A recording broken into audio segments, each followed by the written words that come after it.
You're always the help. My family snickered every holiday, so when I bought a lakeside home, I threw a lavish party and invited everyone but them. They found out through a viral magazine article.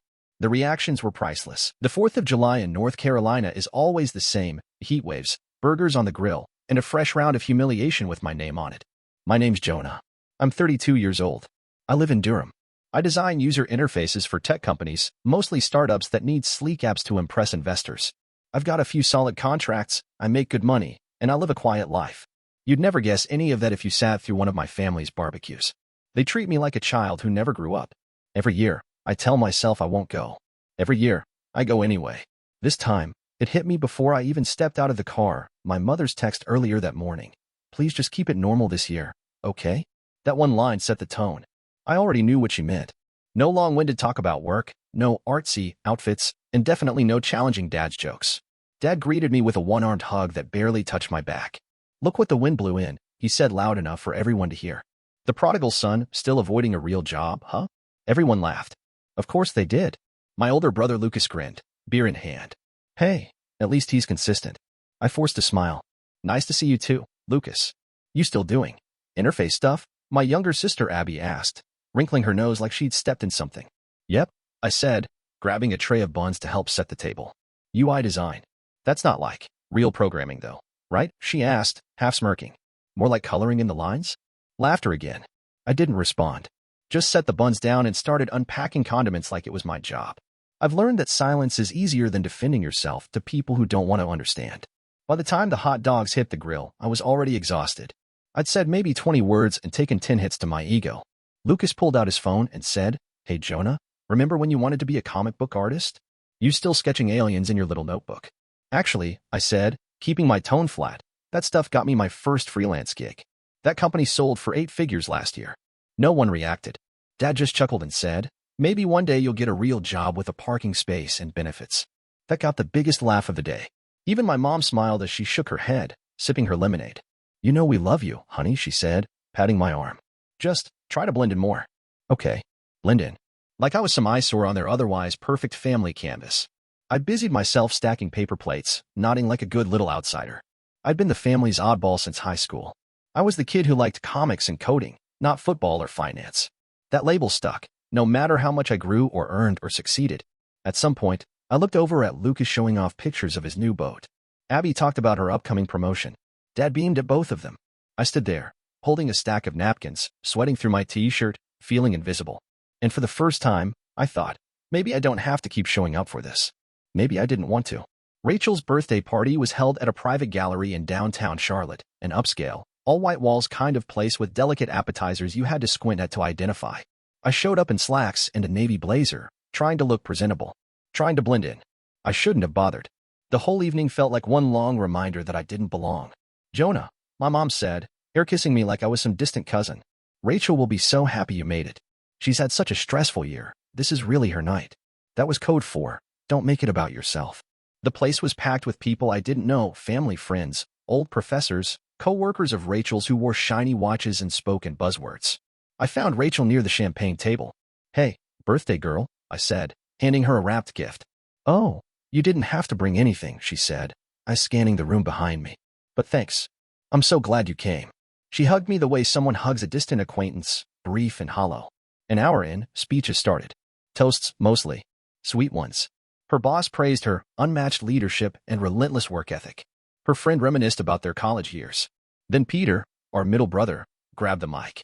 He was already 2 drinks in, smiling too wide. Let's give it up for the star of the family, he said. The one who didn't run off to design cartoon buttons for a living. The crowd laughed. Harder than they should have. Even Rachel chuckled, sipping her wine. I stood near the back, jaw tight. I felt my ears go hot. Peter raised his glass. To Rachel. Proof that success doesn't have to come with a man bun and a LinkedIn profile that says creative visionary. More laughter. Even from relatives I hadn't seen in years.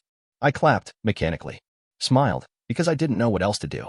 Later, when the room had thinned out and people were picking up their coats, I noticed a few of the gallery staff moving folding tables. I grabbed a trash bag and started helping. No one asked me to. I just needed something to do. Something to anchor me. One of the wait staff, a college kid with tired eyes, gave me a grateful nod. Thanks, man. No problem, I said, as I bent to pick up a stack of dirty plates. I heard Peter behind me, voice low. Still to help, huh? I didn't look at him, didn't say a word, but something inside me snapped. Not loudly, not like glass breaking, but quiet, like a wire finally pulling loose. I finished clearing the table, tossed the bag into the dumpster out back, and walked to my car. They thought I'd always swallow it. Every insult, every jab, but I'd already started planning. Not revenge, just clarity, just freedom. I moved into the lake house on a Tuesday. The place didn't look like much from the road, just a long gravel driveway and a line of tall trees. But once you stepped onto the back deck, it opened into a view that made everything go quiet. Glassy water, soft ripples, sunlight catching like diamonds. I bought it with cash. No mortgage. Just years of work, long nights building interfaces for startups, contracts negotiated under pressure, dozens of projects nobody in my family ever knew existed. This house was mine, and they didn't even know I owned it. I kept it that way on purpose. 2 weeks after closing, I hosted a housewarming party. No family invited. Just people who'd seen me. Not the black sheep, not the drifter, but the guy who delivered, who hustled, who turned mock-ups into million-dollar products. I sent out handwritten invitations. My old design mentor flew in from Boston. A product manager I worked with on a health app drove up from Atlanta. A couple of local artists came, too, the kind who made murals for tech offices and ran community workshops. It wasn't just a party. It was a gathering of everyone who had watched me build a life from scratch. That night, the house glowed. Warm lights, soft music, glasses clinking, people laughing in the living room, chatting on the deck, their reflections scattered across the lake. At one point, my friend Zoe, an editor at a design magazine, raised a glass and said, "To Jonah, visionary, builder, survivor." The room went still. Then everyone applauded. I felt something in my chest tighten. Not like pain, more like release. I didn't make a speech. I didn't need to. Just smiled, nodded, and took it in. The house had been staged perfectly, not to impress, but to reflect the world I built. Books on UI/UX lined the shelves. Framed art from apps I designed hung along the hall. The custom lighting system? I coded it myself. At some point, Zoe took a photo of me out on the deck, me leaning against the railing, lake behind me, drink in hand. She posted it the next morning with the caption, "Visionary, builder, survivor, proud to know him." The post went viral. Design circles picked it up. Former clients shared it. Random people commented things like, "This dude's story needs a documentary," and "I needed to see this today." My name, for the first time, wasn't a punchline. It was a headline. I didn't tag anyone from my family. Didn't send them a link. I didn't have to, because by the end of the day, I got a text from Rachel. "Hey, is this your place? Someone just sent me a photo. It's gorgeous." Followed by silence. Then one from Peter, just 3 words. "Must be nice." And finally, my mom. Passive-aggressive as ever. "Wow, didn't know you were into showing off." Interesting timing. I stared at the messages and didn't reply. Because this wasn't about them. This wasn't about proving anything. It was about showing myself, quietly, finally, that I'd made it. That I was enough. That I didn't need their applause to know my worth. Let them laugh in July. Let them toast Rachel. Let them dismiss my work. While they squabbled over seating charts and job titles, I had built something real. And they were just now realizing they'd been left behind. I woke up the next morning to chaos. 17 missed calls. For voicemails. 2 from my mom, 1 from Rachel, and 1 from an unknown number I already knew had to be Peter. My text notifications were a disaster zone. Group chats lighting up with snide remarks, veiled guilt trips, and the occasional full-blown tantrum disguised as concern. The housewarming photo had made it to them. And they were furious. "Mom, Jonah, this is really unnecessary. You're embarrassing us. You could have at least told us you bought a house." Rachel, "Wow. So now you're just flexing on the internet?" Classy. Peter, "Enjoy the attention while it lasts. Don't forget who actually helped you stay afloat in college." Oh wait, nobody. I stared at the screen, half amused, half numb. Their words didn't sting the way they used to. They didn't feel like arrows anymore. Just wind. I made breakfast. Drank my coffee on the deck. Watched the lake shimmer like nothing had changed. And in a way, nothing had, except me. Around noon, my phone buzzed again. This time, a call from the front gate. "Visitor at the gate," the security system said in its robotic voice. Name, Peter. Of course. I buzzed him in. A few minutes later, I heard his tires crunch up the gravel. When he stepped out of his car, he looked exactly like he always did. Pressed polo shirt, perfect hair, jaw tight like he was chewing on a lecture. "Nice place," he said, looking around like he was appraising the value. "Thanks," I said, leaning against the porch railing. He crossed his arms. "So this is what you've been up to? Hiding out here playing rich guy while everyone else thinks you're still couch surfing." "I never said I was couch surfing," I replied. You just assumed I failed because I wasn't bragging about my life every 5 seconds. He scoffed. You could have told us. You mean the same people who mock me every holiday? The ones who act like I'm the weird cousin at the kids' table? I shook my head. Why would I? Peter took a step closer. Mom's upset. You made her look bad. No, I said calmly. I made her look uninformed. That's not the same thing. He stared at me, waiting for me to back down. I didn't. I'm not here to fight, he said finally. I just want to understand what this is. Some power move. I gestured at the house. This is mine. I worked for it. I earned it. And I wanted to celebrate it with people who actually saw me. Like your little art friends and startup geeks, he sneered. I laughed once. Exactly like them. Because they respect me. You guys never did. He dropped the act then, just a little. You know what this looks like? You're trying to prove a point. No, I said, standing up straight. I'm drawing a line. Peter's mouth tightened. So that's it. You're just cutting us off. Not cutting anyone off, I said. But I'm done playing the scapegoat. I'm done being the joke. From now on, you get what you give.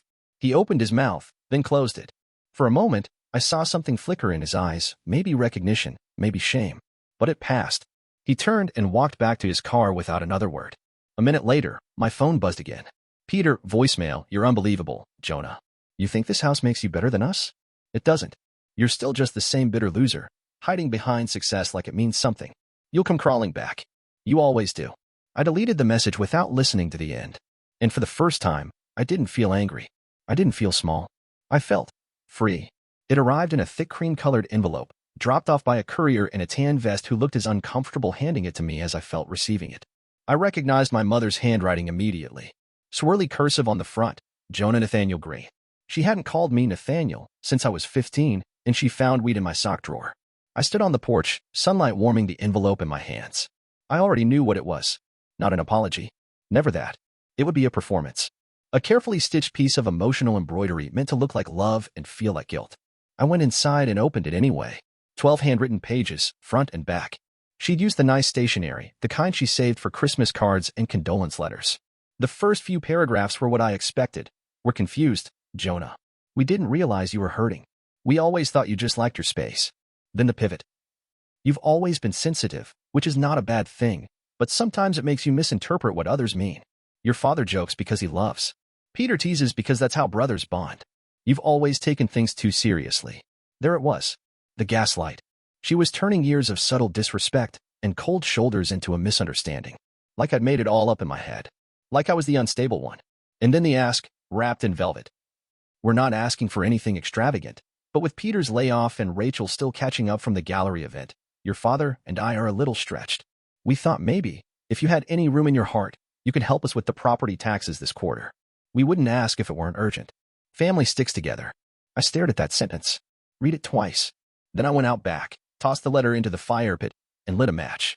It curled slowly at the edges, flames licking up my mother's looping script, her practiced tone, her manipulations disguised as sentiment. I didn't feel triumphant.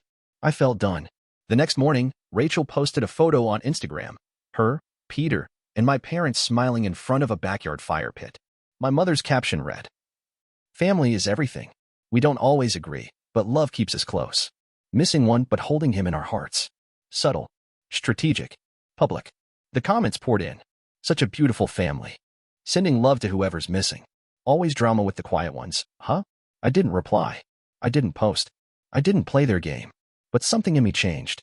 They weren't reacting to what I'd done. They were trying to control the narrative. They were spinning the story before I could write my version. But I wasn't going to fight them for the spotlight. That would be giving them too much credit.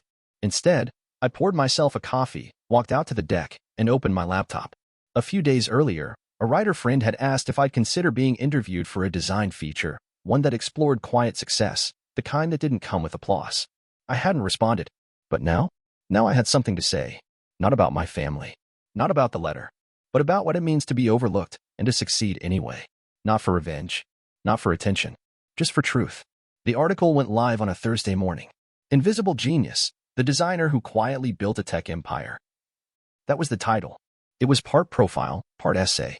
The writer, Tess Mallory, had spent 3 weeks interviewing me, digging through old projects, chatting with my former clients. She was sharp, respectful, and didn't twist my words. She didn't sensationalize. She just told the story. About how I started freelancing out of my dorm room. About how I'd build intuitive platforms for medical startups, educational apps, and mental health tools. about how I co-founded a user experience firm without venture capital, quietly growing it into $1 million business by focusing on functionality instead of flash. The article didn't name names. It didn't mention my family directly, but there were lines. For years, Green was the quiet one in the room, the one they underestimated, the one they forgot to invite, except when something needed fixing. But he didn't wait for recognition. He just built. By noon, my inbox was full. Design blogs reposted it. LinkedIn lit up.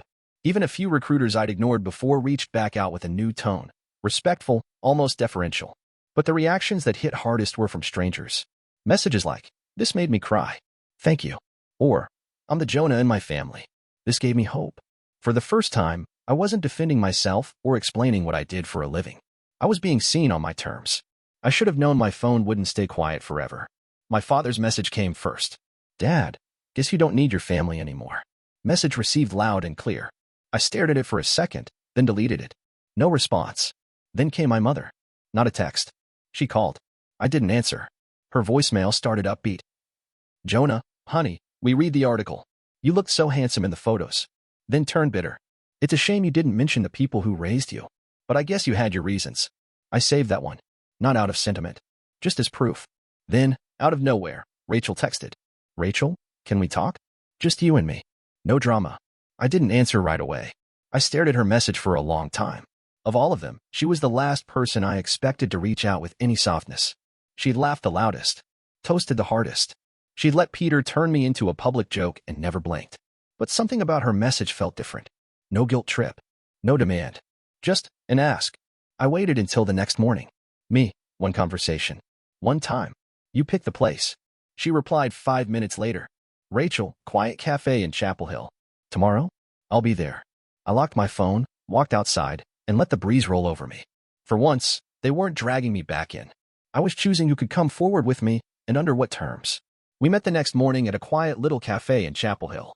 The kind of place with chipped mugs, soft lighting, and a chalkboard menu that hadn't changed in years.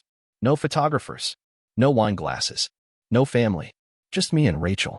She was already there when I walked in, sipping tea and staring out the window like she was watching for a sign from the universe. I slid into the seat across from her, not saying anything until she looked up. "Thanks for coming," she said. I nodded. "You said you wanted to talk." Rachel studied me for a second. "I read the article again. Twice. And I think I finally got it." "Got what?" "That you weren't trying to shame us," she said quietly. "You were trying to be seen." I didn't answer. I wanted to hear where this was going. She took a slow breath. "You were always the one who didn't need much. You never asked for help, never made a big deal out of anything. It made it easier for us to treat you like background noise. Like the safe target," I said. Rachel flinched, but didn't deny it. "You weren't loud," she admitted. "And in our family, that meant you didn't matter." That was wrong. I stirred my coffee, staring down at the tiny swirl of cream. "We were scared of you," she said after a moment. That made me look up. "Scared of what you reminded us of," she continued. "That there's more than one way to live.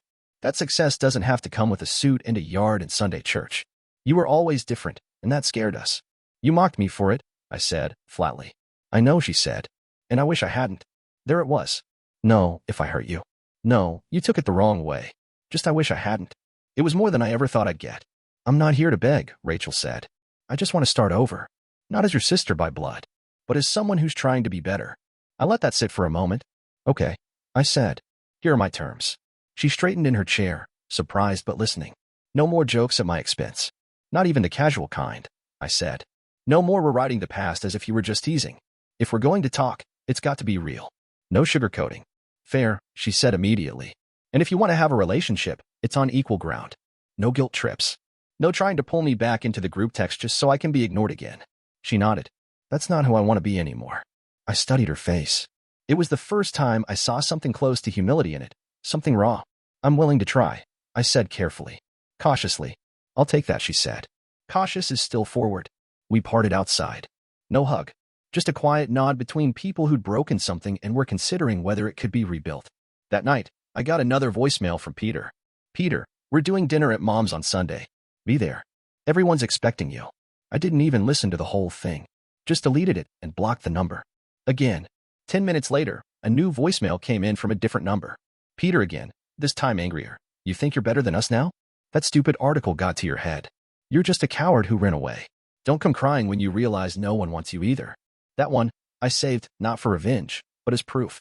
A reminder. Rachel might have changed, but the rest of them? They were still who they always were. And now, I finally knew where I stood. 2 months later, I hosted a dinner at the lake house. It wasn't a party. No live music, no viral hashtags, no speeches or catered trays. Just 10 people I trusted, a long handmade table on the back deck, and the quiet hum of crickets in the trees. I cooked most of the food myself: grilled salmon, roasted vegetables, a big bowl of summer pasta tossed in lemon and herbs. Someone brought wine. Someone else brought a portable speaker. There was laughter, but the kind that didn't sting. The kind that didn't come at someone's expense. Rachel arrived a little late. I didn't expect her to show. She hadn't confirmed, hadn't asked what to bring. But I'd left a seat open at the end of the table anyway, just in case. When she stepped onto the deck, everyone paused for a second, not out of judgment, but curiosity. She looked around, clearly a little unsure. I waved her over. "Glad you came." She nodded. "This place is incredible." "Yeah," I said. "It is." I introduced her to a few of the others. No one asked who she was. No one cared about last names or how we were connected. She blended in because nobody here needed to prove anything. During dessert, she sat next to me, watching as two of my developer friends debated the pros and cons of dark mode interfaces like it was a religion. "They really respect you," she said quietly, leaning in. "They see me," I said. "That's different." She nodded. "It's strange, being in a room where nobody's performing." I glanced at her. "That's kind of the rule here. No performances. Just people." Rachel smiled, not the tight, polished one from birthdays and barbecues. A real one. Small, quiet, but honest. "I brought you something," she said after a moment, reaching into her bag. She pulled out a small notebook. The cover was black, cloth-bound. Inside were sketches, some old, some new. "From your high school notebooks," she said. "I found them in Mom's attic. I figured you might want them back." I flipped through the pages. My drawings, aliens, robots, UI mock-ups from a 17-year-old mind still dreaming big. I hadn't seen these in over a decade. "Thanks," I said, swallowing a sudden lump in my throat. "No strings," she added quickly. "Just thought they belonged here now." Later, after everyone left, I sat out on the deck alone, feet propped on the railing, glass of wine in hand. I wasn't thinking about my parents, or Peter, or all the years I tried to force myself into a place I never fit. I was thinking about this night, this life, this piece. That week, a podcast called Design After Hours invited me to be a guest. They wanted to talk not just about design, but about the human stuff, navigating failure, finding purpose, building things that matter. I said yes. The episode went live a few days later. Toward the end, the host asked me what success looked like to me now. I paused for a second, then said, "Success used to feel like something I had to prove. Now, it feels like a room full of people who see you and still want you there. It's not revenge. It's freedom." That quote ended up in the episode description. Rachel texted me after it aired. "Rachel, that was beautiful. I'm proud of you." And for the first time in a long, long time, I believed it. Not because I needed her to say it, but because I didn't anymore.